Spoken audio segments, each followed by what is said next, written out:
Ash dan Ash, sinopsis novel episod 3, hari pertama di Sanctuary Cafe.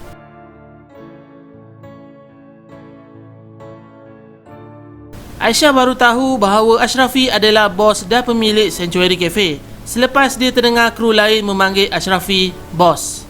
Selepas Aisyah mengisi borang permohonan kerja, Ashrafi mengajak Aisyah ke bilik belakang. Sementara nak cari bilik sewa baru, Aisyah boleh tinggal di bilik itu, iaitu bilik rehat yang serba lengkap. Ada katil, almari baju, bilik air dan sebagainya. Kemudian, Ashrafi memberi hidangan iaitu roti bakar, sosis dan telur dalam satu pinggan. Pada mulanya Aisyah mahu membayar, tetapi Ashrafi menolak.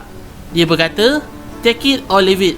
Kebetulan pada masa itu memang Aisyah kelaparan kerana terpaksa mengikat perut untuk berjimat. Rezeki jangan ditolak dan dimulakan dengan bismillah.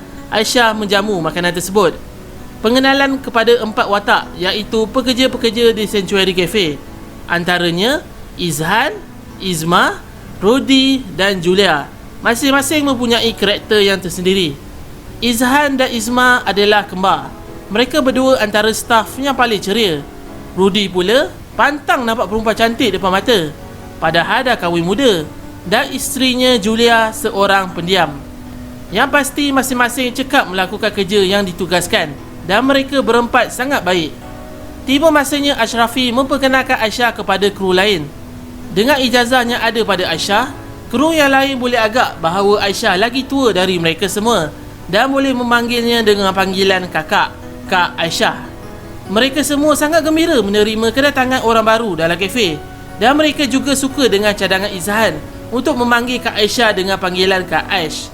Baru moden sikit, nama Aisyah seperti kekampungan. Ashrafi menjeling ke arah Izhan, memandai-mandai je nak tukar nama panggilan. Tapi Aisyah suka dan dia tak kisah.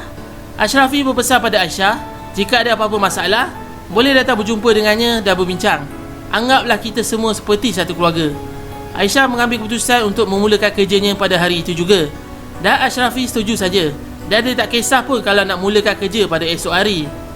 Hari pertama bekerja, Aisyah perlu biasakan diri dengan persekitaran baru. Agak memenatkan, tapi lama-lama okey lah. Sambil Aisyah bekerja, dia perhatikan je gerak-gerik Ashrafi. Ada masa dia berbual dengan regular customer. Dan kadang-kadang dia mengisi masa terluang dengan membaca buku di ruangan membaca. Selesai waktu bekerja, baru Aisyah sedar yang dia langsung tidak maklumkan pada Solah ataupun Munirah yang dia tidak masuk bekerja. Bateri telefon pun dah kong. Muka cemas Aisyah membuatkan Ashrafi sedikit terhibur. Ashrafi menghantar Aisyah pergi ke 7-Eleven untuk mengambil barang. Sampai di sana, Aisyah dimaki oleh Munirah kerana tidak masuk kerja. Munirah teringat pesanan maknya supaya jangan beri muka atau kasihan berlebihan, nanti dipijak muka pula. Oleh itu, Munirah minta duit sewa bilik dan duit ganti rugi kerana tak masuk kerja. Lepas itu, Aisyah boleh ambil beg pakaiannya. Ashrafi pula datang untuk melihat apa yang berlaku.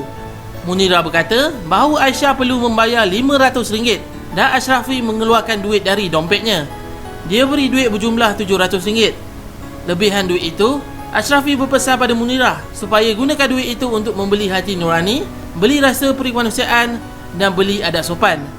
Munirah tersentak mendengar kata-kata tersebut dan menahan marah yang kian membuak. Selesai saja masalah, Ash dan Aish kembali semula ke kafe. Ashrafi beritahu esok pagi biasanya dalam pukul 7 pagi, Kak Wati akan menghantar kuih muih. Kiranya Kak Wati ni business partner Sanctuary Cafe, aka si pembuat kuih. Staf yang lain biasanya akan datang pada waktu yang sama, tapi lambat sikit. Pesanan dari Ashrafi tidak memberi masalah langsung pada Aisyah kerana dia dah biasa bangun awal. Panggilan Encik Ashrafi membuatkan diri Ash tidak selesa dan dia lebih suka dengan panggilan formal saja. Aisyah aku saja dengan permintaannya.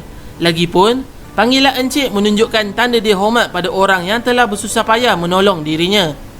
Lepas itu, Ashrafi pun mengunci pintu hadapan. Aisyah pun masuk ke bilik belakang dan berehat. Keesokan harinya, Kak Wati datang dan bermulalah sesi perkenalan dengan Ash. Gurau senda mereka berdua membuatkan hubungan mereka semakin rapat.